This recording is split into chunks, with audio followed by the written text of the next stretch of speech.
Welcome everyone, it's Chobra, and we are now nearing the end of Stage 1. VCT China just wrapped up their regulation week, and now they're heading into playoffs with the top 8 teams. So let's do a quick review of what happened in this last week, and more importantly, what we can look forward to in the brackets with my very own Pickems of the top 8 teams to see who's going to Masters Toronto from China. Let's dive right in. This last week was a bit of a weird one overall, but I just want to mention that I'm going to try not to weigh too much on some of these, I guess, upsets, as we could call them, just because it's like if I believed in the team and what they were building for the whole stage, I don't want to put too much weight on the one small sample size, even though if it is the most recent one. So just bear that in mind. So I don't think there's really too much to cover on every single match, but just to remind everyone kind of what happened, JDG versus XLG was the very first match of the week, and XLG does win out on this, as they should. It is a 2-1 scoreline, and I think there's half and half here for that scoreline, because XLG still not one of the more consistent teams in China, right? They generally have quite an up and down. Some of their players take a lot of time to warm up into a best of 3. Notably, one of their best players, Happy Way, I think has some real stinkers sometimes, or just matches where even if he's getting kills, they're not impact kills. So it's not too surprising. But on the flip side, I do want to give JDG a small shout out, because I do think they've been cleaning up just a bit, right? They've been struggling to figure out how they're going to work with Stu if he's not just, Stu go kill mode. And they've kind of tried both sides this stage, I would say, on different maps and different comps. And slowly but surely, I do think they're coming into their own on, okay, how do we want to build around this team? How do we want to make sure we can clean things up? Obviously, it's still got a ways to go, but therefore, them taking the map, I don't think is too shocking. This was the Icebox, it should also be mentioned. JDG picks the Icebox, where they take the map 13-11, so very close. But XLG, they only have one win on Icebox so far, and it was against Wolves, but the other 2 times, one is this loss against JDG. And then the other time was the very first week when they were experimenting with the solo waylay, and they kind of pivoted away from that pretty quickly. So I don't think there's any cause for alarm, but just wanted to give a small little shout out to JDG on just saying I think we might be seeing a beginning to some improvement on this team. Next up was DRG versus Tyloo, and this one was a bit of a weird one because Tyloo actually ends up winning this match 2-1, and notably for DRG, no plus 25 for Vukashu, no win. It's honestly, it still baffles me that this is something that he can just say, publicly on social media. Vukashu does seem pretty confident on his own on social media, and generally on stage, obviously we can't read into it too much, but the team does seem to have pretty good vibes. Like the team's always really hyping up Vukashu whenever he gets clutches and stuff. So I don't think they mind too much, right? I think it's all in good jest, but it is kind of true, right? If Vukashu can't hard carry, then they struggle a little bit. And if he does hard carry, sometimes the rest of his teammates can also perform better, because obviously he's creating a lot more space. So that doesn't happen in this best of 3. Now, how worrying is that for DRG? I mean, it's not too worrying. I will say, because this fracture was a bit of a beating from Tyloo, you do have to wonder if DRG's already kind of at their limits in terms of getting red and getting targeted, you might sneak in an upset or, 1 or 2 maps here with the carry power of Vukashu, but otherwise, maybe it's not going to go so well because it was a 13-5 scoreline, DRG starting on the attack on that one. And I was a little disappointed, just because I do think overall, I gave credit, a couple weeks back on Spirit Z1, looking pretty solid as a good primary duelist, right? Can really, especially in this solo Yoru meta, I think he does okay when you have someone like Vukashu. They have Vukashu playing things like the ISO now on Haven, which I think really, really fits the team. And overall, DRG's not a bad team, but they are a little bit one-dimensional at times, and they get bailed out a lot by some of these hero plays, and I think that will always catch up to them unless they can continuously find more consistency in their game plan where they can set themselves up for success. On the side of Tyloo, though, big win. Obviously, their stage is over. They won't be in the playoffs, but a very big win, I would say, for them. One thing to note is that Scales was playing in place as 5CM. I'm not quite sure on if there was any particular reason stated for that one, but we'll have to keep our eye on if that's meant to be like a full change in the starting roster, or if it was just kind of a trial thing for this last week since you're already out of playoffs, or whatever else it might be. Slowly continues to be the best player on Tyloo, playing that info initiator most of the times. So obviously that's a player to watch out for on the side of Tai Lu going into stage 2 in the future. Wolves Esports versus All Gamers, not too much to say here. 2-1 win for Wolves. I do think that's not what you want to see. You do want to see a 2-0, but they won, and they dropped a map. I want to say, not to take really anything too much away from All Gamers, but that is a little bit more about Wolves than about All Gamers. So a little bit concerning. It was Fracture, which I think historically Wolves haven't looked great on. Like, they've never really looked that convincing on Fracture, in my opinion. And with All Gamers, I just want to say, I'll be honest, I mean, I'm just not, there's nothing really for me to latch onto for this team, right? I'm not really seeing a clear storyline. I'm not really seeing any type of clear color. I still don't know what the rest of, what's going on with the roster here and who's eventually going to play what. Is it going to be rotations? Is it always just a second line that they can submit at any match or whatever? I have no idea what's going on. So all I wish for All Gamers for stage 2 is just give me something to latch onto. Like, even if teams are bad, like, I want there to be a story to watch out for. I want to be interested to some extent, right? Even if sometimes it's a little bit of hate watching. But for All Gamers, it's like there really isn't much here. So that's, I think, something they'll have to figure out, is just their identity, really, going in. Because right now, they're not all gaming at all. So hopefully they can figure that out for stage 2. The next one. A decently big deal, I would say. This might be perhaps the most interesting one for me, because Bilibili Gaming played Trace Esports. And PLG was the only undefeated team remaining in VCT China. They were locked in the first seed no matter what in Group Omega. So this doesn't really matter for them, so I'm not expecting them to pull out all the stops or not. But obviously, on the flip side for Trace, it was a lot of disappointment just all year, quite frankly, after kickoff. So the real question was, can they show some signs of hope going into the playoffs? And they did by making a roster change. So they picked up and announced Meaty, a new player on their roster, the previous week. And people were wondering, okay, what's going on here? Like, are you subbing him in? Like, who's getting benched? Or is that someone just to be on the bench to maybe, kind of give some motivation, to some of the players that they might be considering? Is it just in case? Is it future-proof? Whatever. And then they tell us exactly what it is that Feng Feng gets benched here for the last week, and they have Meaty playing in place of him. Now, Meaty individually does not, perform out of his mind. It's not like he's doing anything crazy, but he does play the Taeho, and he played only the Taeho across this entire best of 3, and that is something that Feng Feng was struggling with a little bit, right? Where it wasn't terrible, but it wasn't exactly what you would want from your Taeho player. So it does seem like maybe this is going to be a change that they're moving forward with. And this is now allowing BNK to really just focus on being this lurker for most of the time. Hey Babe kind of playing that flash initiator for most of the time. Obviously, they swap back and forth on split, with Hebe playing the Viper, but perhaps this gives a little bit more comfort. Now, overall, this match was pretty weird because it was just one-sided all throughout, and the losing team on any of these maps never got more than 5 rounds. So it was a very, very streaky game. But I just want to give a big shout out to Trace. Is it enough for me to believe in him again? I mean, no, it's only one match, but because it's a roster change, and sometimes just that one person, whether it's chemistry, comms, whether it's just not having to worry about the util, whatever else it might be, the one small change can have a big domino effect, as we've seen.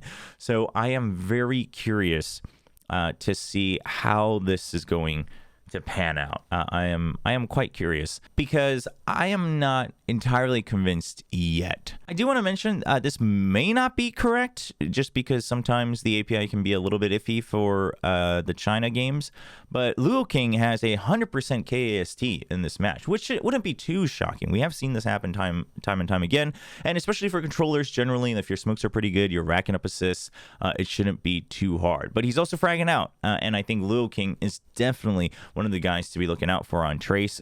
Despite them having these ups and downs, I think he's always been pretty consistent.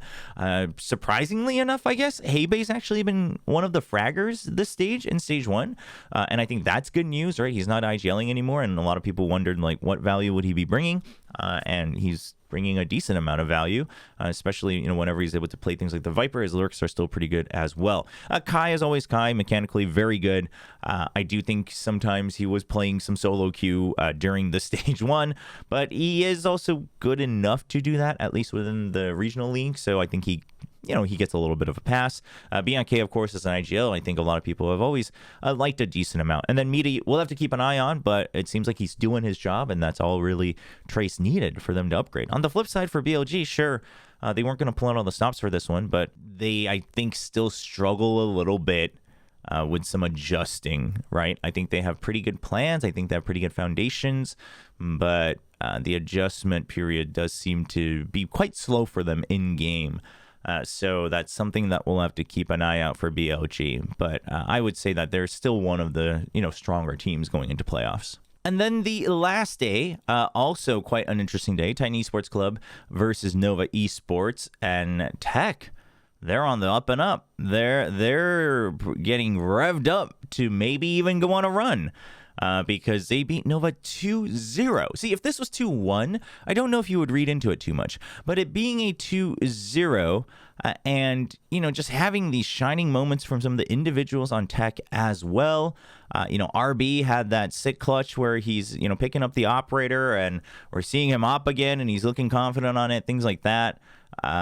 Overall, it seems like Tech is starting to find their stride. And I honestly think, not to really single anybody out, but if Luke doesn't overheat, I think Tech may be a pretty decent team at this point within China. Now, on the Nova side, it was a little surprising because I think, overall, the Fracture was a pretty good map for them, I would say. And, they pick into the split as well, which I think they should have been pretty confident on. You're playing the Deadlock Vice, that's always pretty decent. But at the end of the day, they did have to start an attack. So if you're not able to get in, obviously the Double Sentinel doesn't really shine too much. I do think the Deadlock Vice is a variation that can do quite well on defense compared to this old Cypher Lock. So, and especially on Split, obviously the map kind of favors that as well. But still a 2-0. I'm not going to count it against Nova too much. I still believe in what they've shown us and with this all-Chinese roster. But on the side of Tech, it's like, okay. Are you guys finding your pace? Because a lot of people would love to see that. There's some big fan favorites in the roster, right? Some old school fan favorites here on the starting roster. So this is exciting times for Titan Esports Club. And last but not least, what a finale to have for the regular stage: EDG versus FPX. And unfortunately, EDG is just built different. They're just meant to win. They're just meant to be number one. Nova loses Forum against Titan Esports. They beat FPX. Things are looking dandy, and EDG shoot up to first seed in the group somehow, despite looking, a little bit shaky, I would say. And they will be moving on. Meanwhile, FPX, listen, I got nothing more to say. I was very excited for this team in week one from what they've shown us. For Pacific viewers, it kind of feels like a global esports type of situation where week one, sure, weaker opponent, but looks really convincing. Like, the fundamentals are there, the comms look good, the game plan looks good. It's like, okay, even if you meet stronger teams, you should be able to get 2-1s or 1-2s, and you should always be a contender and making good games. And then after week one, we just don't see any of it. For whatever reason, most likely out of game reasons, right? Because something is breaking down here. But they look a little lost. They're not adapting. They don't have very good snap decisions. They don't have good defaults and rotation timings. Overall, it looks pretty rough for FPX. And unfortunately, they are now out of the group stage. So shout out to the viewer who called me out for getting excited after one game, because clearly that was the exception and not the rule. Maybe the IGLing and calling structure is something they need to revisit, because it's just not happening for FPX. On the side of EDG, for those who generally follow the scene, you'll know that EDG has been going through a lot in regards to their recent roster change with Simon being benched. I think the saga continues, and it does sound like overall they've kind of come to terms privately, and they've kind of sorted things out. Last I saw, it sounded like Simon apologized for his behavior, after the fact, which kind of lines up with what I assumed. I just want to kind of put this out there, is that when I first saw all of these reports come up about, Simon and the team and their, kind of disgruntlement back and forth, it really did seem like it was a very clear case of, okay, one or more people didn't know how to handle certain situations or certain stress or certain communication, back and forth, and it kind of had a spiral effect on from that. So it does sound like that was the case. Hopefully they can kind of put things behind them. Hopefully Simon is able to get back on his feet down the road as well, because I did really like what he showed us as a player. So hopefully he'll get another shot in the future, most likely on a different roster, because it sounds like this is one where you're like, okay, we can be friends again, but it might be hard to work together again. But that's for them to decide. But in either case, for EDG fans, right, if you're a fan of the team, I think it's good news, right? If they say they've sorted things out, like, good, at least the dust has settled, they can focus on the game. You don't ever have to have that asterisk of like, oh, but what if it's because they were like really bothered by this? Like, you can take that out the window now. And now we can focus on how do they look. And GNE7, one of the things that I had mentioned was, okay, well, one thing's clear. He does play more agents, right? He is more flexible. Now, he didn't always play them, but at least he learned them for this team. And he plays them good enough. But obviously the team sees the potential that he can grow further. So we'll keep an eye on that. I do think we're seeing it bit by bit, nothing too crazy where we're like, whoa, the next coming of Kong Kong. Like, we're not seeing that from Gianni, but he does look like someone who's going to put in the work to grow into the roles that the team needs, which I think would help EDG tremendously, because you do have an amazing asset in someone named Kong Kong. So, why not try to bolster that as much as you can while he's still playing on the starting roster? Overall, this does mean, Kong Kong is now playing things like the ISO, and Jenny can be, the neon kind of a la DRX, right? Where you're having someone else play a double duelist with you so you can focus on the fracking. Then Kong Kong can go back to the neon on the fracture, things like that. Not a complete wash in any case, somewhat streaky, I would say, on the board. But overall, I mean, this was probably a very big confidence boost for EDG. Just kind of a reminder of like, no, we're number one in China. Like, we're going to do it again. We're going to go into playoffs. You don't really have to worry about too much. And FPX, we will see. Oh, I should mention Shrimp was subbed back in as well. So instead of XII. So that was interesting because Shrimp was benched the previous week.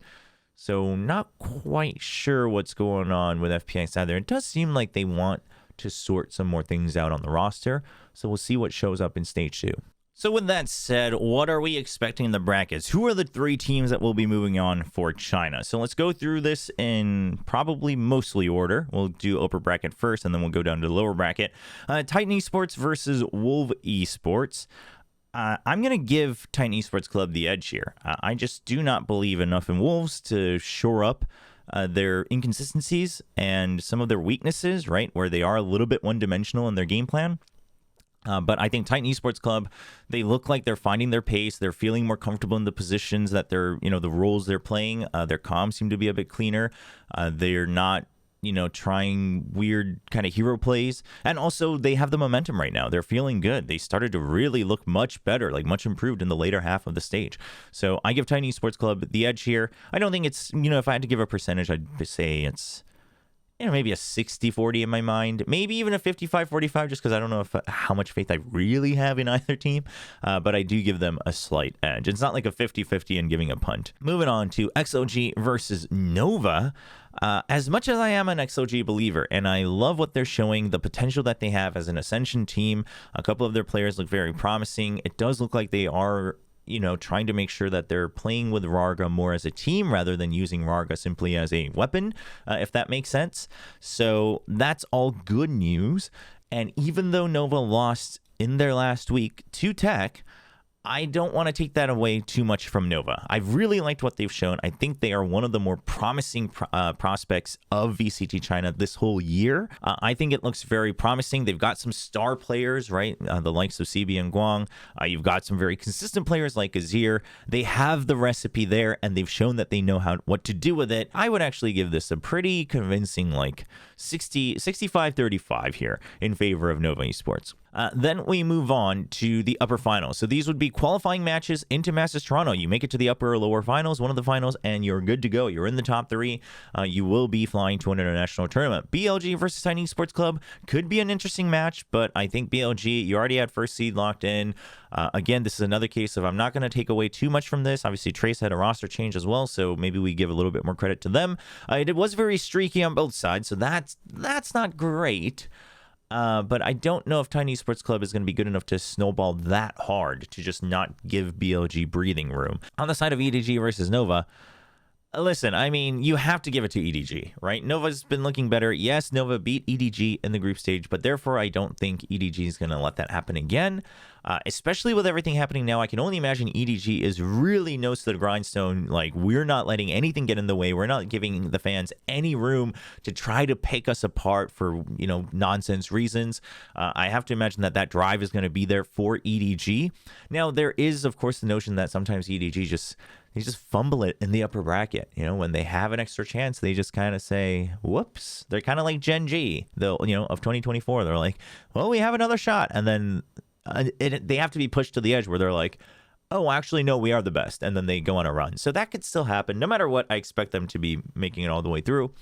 But on paper, unless you want to just kind of try to build that storyline, I think you have to give the edge to EDG here. Going down to the lower bracket then, since we already have two teams going to Toronto. Wolves versus DRG. An interesting one. But I'm going to give DRG the edge here. Listen, DRG is not a team that I think will, especially when they have to make a lower bracket run, I think that's pretty tough for them. I don't expect them to get far, but I expect that carry potential to come through. Wolves is also not a very deep team in terms of playstyle and strat book and gameplay. So I think the fragging power kind of matches and should be enough to carry DRG through. The map draft will be very important in this one because I think both teams have some very clear strong maps and weaker maps. So it could come down to the draft, but if all things go as planned, I think DRG should be able to set Vukushu up for success to be able to beat most of the Wolves roster. XOG versus Trace, an interesting one indeed. Part of me wants to start believing in Trace again just because it's like, okay, you know what? One small roster change. We've seen this before. It's won some teams championships. So could it be what they needed? Maybe. I'm not going to be surprised if Trace wins this, but small sample size. And this is kind of a punt for XLG because I really like what they've been working on. Obviously, as someone who's part of another Ascension team, I really do, kind of cheer for a lot of the other Ascension teams in other regions as well. But XLG has they have a good recipe. They just need a little bit more. And I really do think if they can really tie Rarga into the bigger game plan better. And they do seem to be working on it. So I trust in them to do that. I'm like not even a 55-45, honestly. It might be a 50-50 because I can't shake the feeling that Trace is going to look pretty good with Meaty on the roster. But small sample size and all that, I give the edge to XLG. Moving right on forward, Nova Esports versus DRG. Listen, DRG, you cannot just solo carry through a lower bracket. I don't think that's going to happen. Now, this was one that Nova Esports did lose, right? They lost to DRG in regulation. Quite unfortunate, but again, rematch. I don't think Nova should be letting that happen. Now, the one thing you have to consider here is that this is a classic case of, was starting in the upper bracket any better for you, right? Because you actually had to play 2 matches and drop down, depending on how they do the schedule. It might even be a worse schedule for you. So if you were going to play against EDG anyway, like maybe DRG has an advantage here in terms of being able to prep for it. Could be true. But I think just consistency-wise, like, yes, DRG beat Nova, but I don't know why I even have to say this so much. I think Nova's just a more solid team, right? Whereas DRG is standout players with okay game plans. So I'm going to give the edge to Nova. But this one, it's not any more than a 60-40. I'll give Nova a 60. I'm a pretty big Nova esports believer, honestly. I think a lot of Nova fans will be happy to hear that. But watching them, if I were to pick another team to kind of rise into the fold for VCT China, I think Nova is, they're definitely in the list, but they might even be at the top of that list, quite frankly. Tiny Esports versus XLG. This one, I think this is where, listen, it's another 50-50, but I got to give it to XOG on this one. Hold on, I might have to change my mind on this because I was pretty set on giving XOG a bit of a storyline here, but I wonder if this is such an experience gap between these two rosters if you think about it. You've got people here that have been to multiple internationals, they've been playing for a long time, and then you've got XOG, an Ascension team coming through, facing elimination. Because the more I talk about him, the more I believe in Tech being a, they could go on a run. They could go on a run.